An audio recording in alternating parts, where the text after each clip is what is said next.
আসসালামু আলাইকুম এভরিওয়ান, কেমন আছো সবাই? আশা করি ভালো আছো। আমি রাকিবুল, আমি থাকি ব্যাঙ্গালোরের একটা ইন্ডাস্ট্রিয়াল এরিয়াতে। এখানে সিএনসি মেশিনের কোম্পানিতে কাজ করি। এখন আমার চলছে নাইট শিফট ডিউটি, তাই দুপুরে ঘুমানোর পর বিকেলের টাইমে একটু বাইকটা নিয়ে যাচ্ছি বাইরের দিকে। দেখুন বাইরের দিকে মেন রোডের দিকে একটু এলাম, একটু ঘোরাঘুরি করার পর একটা চায়ের দোকানে গেলাম চা খাওয়ার জন্য। দেখুন এখানে চা খাওয়ার জন্য আবার টোকেন দিতে হয়, টোকেন দিয়ে তারপরে চা খেতে হয়। তো চা রেডি হয়ে গেছে, চা খেয়ে নিলাম। চা খাওয়ার পর এখন চলে এসেছি কোম্পানিতে। 8টা বেজেই এসছে, তাই নিচে চলে এসেছি। এবার চলে যাবো কোম্পানিতে চলে এসেছি, এখন ডিউটি জয়েনিং করে নেবো।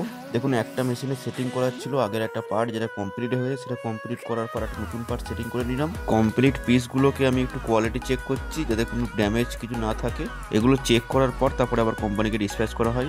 সকাল হয়ে গেছে, আমার ডিউটি কমপ্লিট। এখন একটু ফ্রেশ হয়ে নিয়ে রান্না বান্না করার পর শুয়ে পড়বো। তো এখন হচ্ছে বিকেল, দুপুরে ঘুমিয়ে নিয়েছি। আবার আজকে লাস্ট নাইট শিফট ডিউটি, আজকে শনিবার। তো গাইস ভিডিওটা এখানেই শেষ করে দেবো। ভিডিওটা যদি ভালো লাগে তো লাইক করবেন, এই ধরনের ভিডিও আরো দেখার জন্য চ্যানেলটাকে সাবস্ক্রাইব করে রাখবেন। আর ব্যাঙ্গালোরে যারা যারা থাকেন একটু কমেন্ট করে বলুন ঠান্ডা কেমন পড়েছে। দেখা হবে পরে আর একটা ভিডিওতে।